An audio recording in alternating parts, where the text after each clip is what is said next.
এই যে আমরা পৌঁছে গেছি, এই বাড়িটা দুর্গা বাড়ি। আমরা গুটি গুটি পায়ে আস্তে আস্তে ওঠো পড়ছি আমাদের হোটেলে। মেজদা তোমাকে দেখানো যাবে না, যাচ্ছি। এটা হচ্ছে সেই ঐতিহাসিক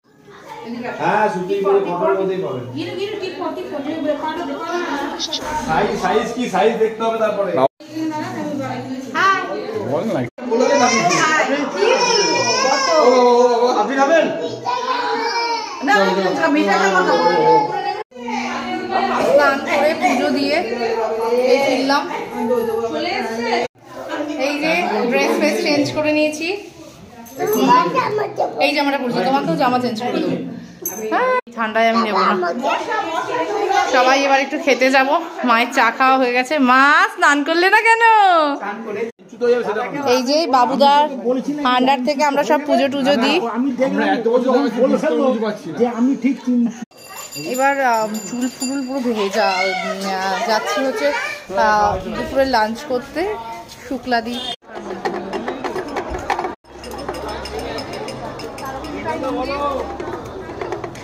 দেখে নাও,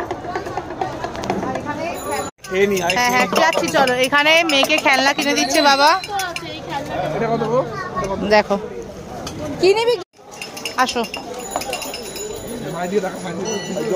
বাবা খেলনা নিয়ে চলছে। এই যে দেখুন মন্দিরের চূড়া, এই মন্দির। আমরা যাচ্ছি এখান দিয়ে।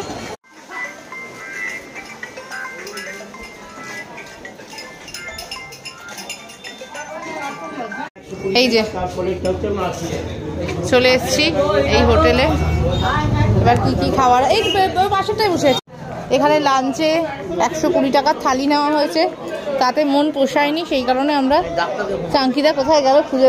আমি ছুটে ছুটে যাচ্ছি, মেয়ের খাবারের যে প্যাকেটটা হাতে নিয়েও রেখে দিয়ে চলে এসছে ওর বাবা, ওটা আবার আনতে। আমি তুমি যাও শুক্লাদির খাবারটা দিয়ে দাও, আমি মেয়ের খাবার নিয়ে নিয়েছি। মেয়ের খাবার নিয়ে মেয়েকে খাওয়াতে শুরু করি গিয়ে।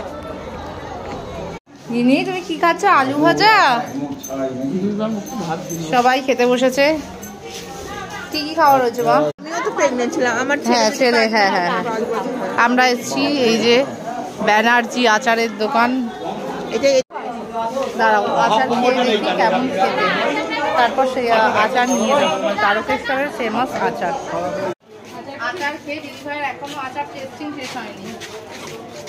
এত আচার কেনা হয়ে গেল, আচার টেস্টিং এখনো